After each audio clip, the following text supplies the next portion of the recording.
À l'époque, il s'agissait pour moi de tenir une conférence sur la Palestine. Et cette conférence a été interdite après que M. Xavier Bertrand, président de la région, et la députée macroniste du coin, aient poussé des cris de putois en disant qu'il fallait absolument interdire ça, que c'était une honte, et même un des deux avait dit, je ne sais plus lequel, qu'il fallait m'interdire partout. Alors, quelques heures après, je suis interdit par le président de l'université. Je tâche de m'en sortir comme je peux pour trouver une autre salle, ailleurs, et je suis à nouveau interdit par le préfet. Alors, n'importe qui serait un petit peu exaspéré, d'accord ? Eh bien, moi aussi. Et je les invite tous à réfléchir sur ce que signifie le fait de regarder ailleurs pendant que se déroule un génocide.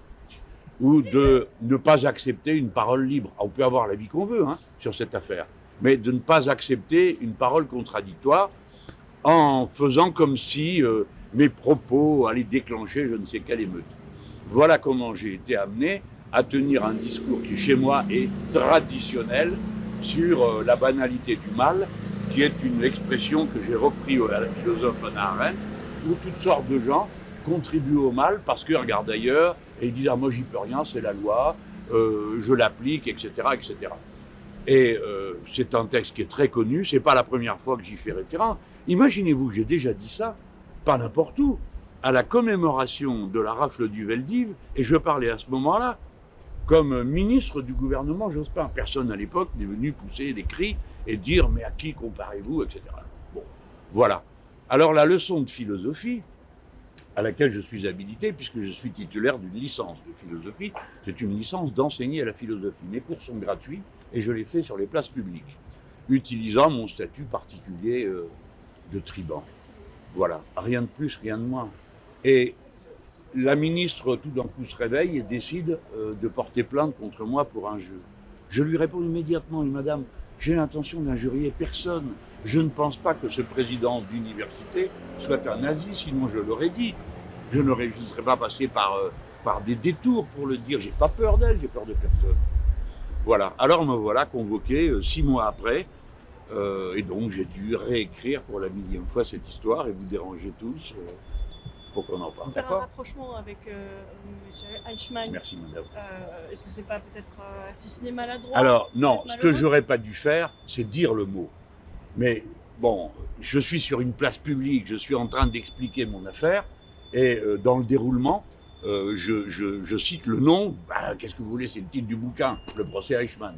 Et du fait que j'avais prononcé le nom, aussitôt on m'a dit il l'accuse d'eux, etc. Bon, c'était pas du tout ce que j'avais l'intention de faire. Je n'avais pas l'intention de dire ce type égale Eichmann, c'est absurde. Entre un gars qui interdit une réunion par lâcheté, ça pour moi c'est clair, mais n'a rien à voir avec un nazi qui est un assassin de millions de gens. Et je le sais aussi bien que tout le monde. Et je suis quand même, normalement j'aurais dû être assez prudent pour y faire attention. Mais sur le moment, c'est venu comme ça, parce que c'était le titre du bouquin. Et je voulais que les gens qui m'écoutent, parce qu'il y avait beaucoup d'étudiants, essayent d'aller voir et se réfèrent à ça et le lisent, parce que le bouquin de Madame Arendt, pour moi, reste un monument. Mais ce n'est pas la première fois qu'il y a ce genre d'ambiguïté, que lorsque vous parlez de la banalité du mal, on en conclut la chaîne de la banalisation, de la banalité du mal, qu'on en déduise que le mal est banal, ou bien que ceux qui disent ça, en quelque sorte, à l'époque, c'était le reproche inverse qu'on faisait à Madame Arendt. On lui disait « Ah, mais vous exemptez M. Eichmann ». Donc, il y a eu un titre dans le journal Le Nouvel Obs à l'époque, c'est pour dire « Est-ce que Madame Arendt est nazie ?» Enfin, vous voyez que dès qu'on arrive sur ces sujets, en effet, peut-être qu'il faut faire preuve de plus de prudence qu'à ce moment-là, j'en ai fait. Mais avouons qu'on était dans un moment d'émotion tel que... Bon, puis il y a l'intention qui compte, enfin...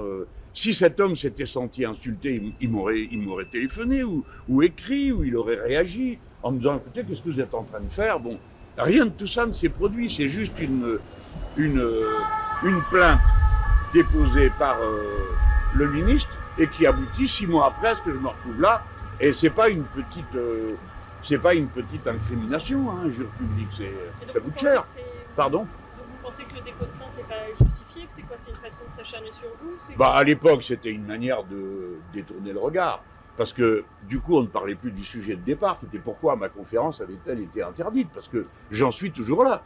Pourquoi a-t-on interdit cette conférence dans l'université et ensuite dans un local privé, hein, qui avait été réservé au dernier moment pour faire la réunion. Et évidemment que, on parlait plus du sujet, on parlait plus de la Palestine, on parlait plus de tout ce qui avait déjà donné lieu dans la journée à d'autres incidents de toutes sortes. Et on s'est mis à parler de savoir si oui ou non j'étais un exagéré parce que je parlais d'Eichmann. Voilà. Mais vous avez fait le choix de faire la publicité de cette audition. Est-ce que c'est une opération de communication ou est-ce que vous pensez que vous êtes devenu l'ennemi public numéro 1? Ça m'intéresse. Je vous ai prévenu. Je m'y suis pris à plusieurs reprises, hein, avant que ça n'intéresse, parce qu'il y a aussi chez vous, comme chez moi, une certaine lassitude des sujets qui reviennent comme des marronniers. On ne se rappelle plus très bien du premier coup, qu'est-ce qui se passait au juste, il faut retourner là-dedans. J'avoue que ce n'est pas palpitant comme sujet. Mais ce qui est intéressant néanmoins, et qui reste intéressant, et là pardonnez aux pédagogues que je resterai toute ma vie, c'est que on est à nouveau dans une situation où les gens regardent ailleurs. Quand il s'agit de la Palestine, il y a un génocide en cours depuis 1 an. Là, c'est le Liban qui est bombardé. Et on regarde ailleurs. Dans le monde entier, on regarde ailleurs parce que tout le monde est mal à l'aise. Et moi, je veux redire que quelle que soit la situation, évidemment là, elle est géopolitique, elle est brûlante, quelle que soit la situation, nous sommes moralement toujours responsables de ce qui se produit. Et nous y sommes, que ça nous plaise ou pas, impliqués. Alors des fois, pas de bol, hein, ça tombe sur nous. Voilà ce que moi je veux à nouveau dire. À propos du Liban, à propos de la Palestine, ne regardez pas ailleurs. Chacun a le droit d'avoir une opinion sur cette situation, mais ne faisons pas comme si le silence et le fait de regarder ailleurs nous émanciperait les uns et les autres de nos responsabilités. Si vous me permettez de terminer par une ultime méchanceté, voilà, le communiqué qui a été retenu, je ne sais pas pourquoi, intervient le jour où moi je dis, et vous savez, il y a une avocate qui a insulté 2 députés en leur disant tic-tac, tic-tac, vos téléphones vont éclater. Et moi je me dis, mais pourquoi c'est à ce moment-là qu'on se met à parler de mon histoire d'Eichmann, alors que je parle d'un cas bien précis qui a lieu à cet endroit-là. Et je me demande quel procureur, car vous savez qu'ils sont agiles, vigilants et toujours prompts à envoyer les uns et les autres s'expliquer sur l'apologie de terrorisme. Hein.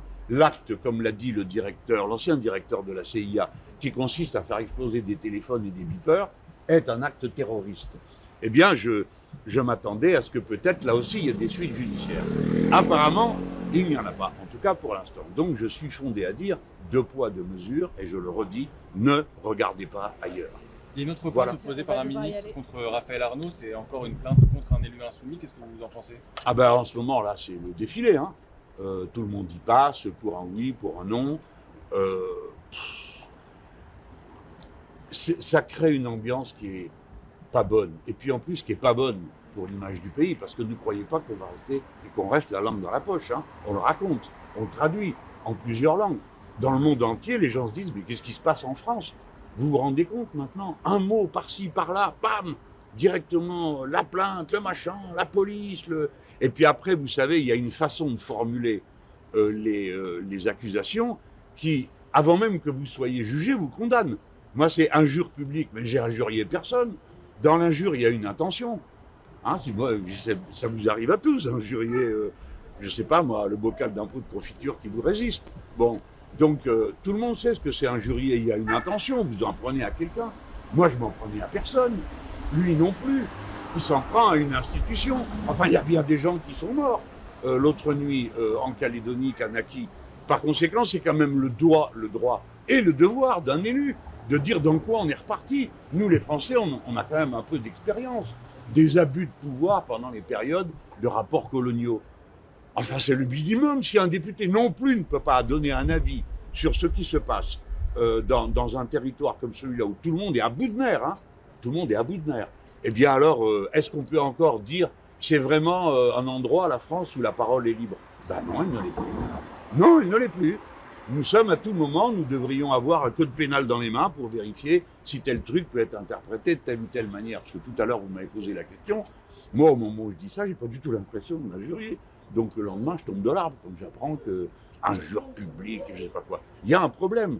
Et puis il y en a, là, on vous cite que les cas de nos camarades insoumis, mais il y a des tas de gens, tous les jours, qui sont mis en examen pour ceci ou pour cela. Puis alors, la diffamation, vous savez tous, puisque c'est votre métier, comment ça se passe. On vous accuse de diffamation, quick, vous êtes mis en examen, séance tenante. C'est de droit. C'est pas, ça ne veut pas être. En attendant, les gens qui entendent ça de loin, ils disent « Ah bah c'est pas bien, on a mal parlé ». Voilà. Vous pensez être victime d'une chasse aux sorcières injustifiée? Je vais peser mes mots maintenant. Donc chasse aux sorcières, attention à ce que vous dites, si je vous disais oui, je pourrais être mis en examen pour insulte sexiste, parce que, bon, sorcière, en quoi est-ce... Voilà, bon, bref. Non, la parole n'est plus libre. C'est moi qui vous dis ça. La parole n'est plus libre. Je dois faire attention à chaque mot, parce que dans la polémique, tout peut être judiciarisé. Mais il y a un côté un peu minable à cette situation. C'est les États-Unis d'il y a 10 ans. Alors, en France, c'est toujours 10 ans après. Bon, ça passera, c'est une mode bien encombrante pour nous, parce qu'elle coûte des sous. Vous vouliez me demander autre chose? Un mot sur Sonia Chikirou. Comment vous dites? Pardon, j'ai eu un... Un quoi? Sophia. Mettez-vous d'accord. Sur qui voulez-vous m'interroger? Je ne connais pas de Sonia. Sophia Chikirou, mise en examen aujourd'hui. Quoi? Sa mise en examen. Ah bah je l'assure. Ça fait partie de cette de... judiciarisation que vous dénoncez? Oui, non, je dénonce rien, tout est normal. Nous vivons en Macronie, mesdames, messieurs. Par conséquent, c'est une situation normale. Alors, sa mise en examen, qu'est-ce que j'ai à en dire? Je l'assure de ma totale solidarité, évidemment, de tous les insoumis. Il y a un communiqué qui vient de paraître. Je vais, en pesant mes mots, dire qu'un peu de travail en matière de justice n'est pas interdit. Et si au bout de 6 ans de ce feuilleton ininterrompu, il n'y a pas une feuille de papier nouvelle dans les accusations, peut-être que la justice pourrait lire les arguments qui sont donnés à décharge. Nous avons répondu, et c'est ce qui me permet de dire, avec la tranquillité de quelqu'un qui émet un avis. Attention, ce n'est qu'un avis. Pas une seule de ces accusations n'a le moindre fondement concret. Nous en avons donné 10 fois la démonstration. Et je vous plains, vous les journalistes, d'être obligés de revenir sans arrêt sur les vieilles gamelles de cette nature. Alors, pendant qu'on y est, si les juges cherchent vraiment des comptes de campagne qui posent problème, une semaine après l'émission du service public, ils pourraient se tourner vers la société McKinsey, qui a aidé, semble-t-il, puissamment, d'après des accusations de journalistes, pas de moi, la campagne de M. Macron sans que ça apparaisse dans les comptes de campagne. Vraiment, moi, ce que je déplore, c'est l'ambiance pourrie que ça crée dans ce pays. Chacun doit faire attention à ses mots, vous êtes convoqué. Ensuite, il y a un système de diffamation judiciaire. Attention, je n'en accuse pas l'institution, mais qui consiste à accuser les gens de toutes sortes de choses. Alors, vous n'êtes pas jugé, mais déjà par la réputation, vous êtes atteint. Dans le cas de Sophia Chikirou, il s'y ajoute évidemment à chaque fois quelque chose dont personne ici n'est responsable, mais c'est sur les réseaux sociaux des flots d'insultes sexistes et racistes, puisque c'est maintenant quelque chose qui est très dominant. Voilà, moi je déplore tout ça. Vraiment, vous voyez, alors peut-être que j'ai épuisé ma capacité d'énervement, vu que ça fait 6 ans que ça dure, mais il y en a marre, quoi. Il y en a marre. On pourrait passer à autre chose. Et de toute façon, c'est peine perdue. Nous n'avons pas peur. Nous ne sommes pas intimidés. Bien sûr, ça nous bouffe, je ne vais pas vous dire le contraire. Personne n'est joyeux d'une procédure judiciaire, et les femmes moins encore que les hommes, puisque ça donne lieu ensuite à toutes sortes d'insultes qui leur sont réservées. Alors comment ça s'est passé? Ah bah c'était bien. On a parlé de philo. Et Vous connaissez Hannah Arendt? parce que la... Oui, et voilà, je suis tombé sur un officier de police judiciaire, historien et philosophe. Donc pour un peu, j'y passais la journée. Bon, voilà. Tout ça est ridicule, mais qu'est-ce que vous voulez? Ça donne quelques occasions dans la vie de faire des choses pas banales, discuter de philo et d'histoire dans une préfecture de police. Il y aura des suites ou... Je ne sais rien, j'ai répondu aux questions qu'on m'a posées. Qui tourne autour de l'intention ou non d'un jury, et après le reste, c'est des commentaires qu'on fait. Mais on n'a pas besoin de ça, quoi. C'est bon, quoi. La vie politique n'a pas besoin d'être encombrée d'abus de pouvoir politique de cette nature qui contraignent tout le monde à des rôles que n'assument pas ceux qui en sont responsables. Bon, moi, voilà, je dois venir là, vous êtes journaliste, vous venez me poser des questions, l'autre, il m'écoute pendant une plombe et demie parler de la banalisation du mal, est-ce que la banalisation du mal, c'est la banalité du mal? Bon, voilà, d'accord. Tout ça pourquoi? Parce que une ministre de M. Macron s'est crue intelligente de porter plainte pour faire du zèle et montrer qu'elle défendait un président d'université qui n'était menacé par rien ni personne. Et je pense que, vous voyez, on a un devoir de résistance morale parce qu'on pourrait finir tous par ne plus rien dire et finalement douter de notre liberté. Et à partir de là, tous les abus sont possibles. Il faut des fois qu'il y ait des paroles fortes, il faut qu'il y ait de la polémique. Si on tombe dessus judiciairement à chaque fois, c'est fini. On ne vivrait plus dans le même monde. Et on peut dire qu'à ce moment-là, c'est plus tout à fait une démocratie. C'est déjà quelque chose qui glisse vers les méthodes des régimes autoritaires. J'en ai connu quand même quelques-uns dans le monde pour savoir comment ça se passe au quotidien. Et le quotidien, c'est fait ça, du silence de ceux qui ont peur. Voilà, je suis désolé de vous avoir retenu au froid toute l'après-midi. Monsieur Mélenchon, puisque vous êtes là, il y en a un qui ne se peut pas parler depuis hier, c'est le ministre de l'Intérieur, Bruno Retailleau. Oui, comment vous jugez ces dernières déclarations, limiter au maximum l'immigration et les réponses de Didier Migaud, qui lui dit que la justice est indépendante? Comment vous jugez les premières prestations de ce gouvernement? Ça va être sportif. De toute façon, ce gouvernement n'a aucun futur, aucun avenir. Il n'a aucune cohérence idéologique et son plan de marche est inconnu. Alors on a nommé toutes sortes de gens qui viennent s'épancher à la télévision pour dire ce qu'ils pensent de ceci et de cela. Les premières paroles qu'ils prononcent, c'est pour dire des bêtises. Le Premier ministre qui parle de la France d'en bas, Retailleau qui se met à s'en prendre, à entrer sur des sujets qui, par tradition démocratique, si cette expression a encore un sens, un ministre de l'Intérieur ne doit jamais mettre les pieds sur le terrain de celui de la justice. C'est comme ça que ça se passe. Donc, je rassure, toute la démocratie du monde. C'est pas un propos d'extrême gauche que je suis en train de vous tenir. Bon, alors la première fois, il ouvre la bouche, il en rajoute, il joue des épaules et des biscottos. Bon. Je pense qu'ils ne vont pas être à la hauteur de la situation parce qu'ils ne la comprennent pas. Ils ne comprennent pas l'état d'exaspération du pays, ils ne comprennent pas la tâche qu'ils ont accepté de prendre. Ils sont tous là pour une chose, mettre un budget en équilibre conformément à ce que leur demande le FMI et la Commission européenne.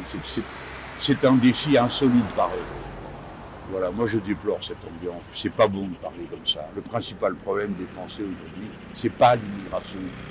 Le principal problème, c'est comment je vais faire demain pour payer le plein de la voiture, remplir le frigo. Pardon, les gens sont déjà à des soucis de survie dans la vie quotidienne. Quand on dit qu'il y a 8 millions de personnes qui ne mangent pas à leur faim, est-ce que tout le monde se rend compte de quoi on parle? Voilà les soucis des gens. Alors bien sûr, il y a plein de problèmes, on les connaît tous, mais commençons d'abord par traiter de ça. Pourquoi on fait d'abord arriver le premier flic de France qui vient montrer ses gros biscottos? En l'occurrence, il doit faire des efforts. Monsieur Mélenchon, est-ce que vous vous préparez à cette crise politique à une présidentielle anticipée? C'est quelque chose qu'on voit. Est-ce que vous vous y préparez? Moi, personnellement, je me prépare à tous les événements politiques. Et je suis prêt à les affronter tous. Mais là, oui, votre question est pleine d'une logique qui me semble évidente. Aujourd'hui, en France, un homme est sur un siège éjectable. Je ne parle pas de ce malheureux Premier ministre et son équipe de passants, mais je vous parle du président de la République qui s'est mis lui-même sur un siège éjectable. C'est lui qui a dissous, c'est lui qui a provoqué le résultat qu'on a sous les yeux, c'est lui qui a mis en place un gouvernement qui ne tiendra pas. Par conséquent, si le gouvernement ne tient pas, comment peut-on faire dans ce pays pour, si c'est encore une démocratie, mais pour trancher de la seule façon qu'on connaisse tous, à moins que quelqu'un ait inventé une autre technique dont moi je suis très preneur, mais pour l'instant il ne reste que les élections. Et pourquoi pas? Donc c'est lui qui doit s'en aller à la fin.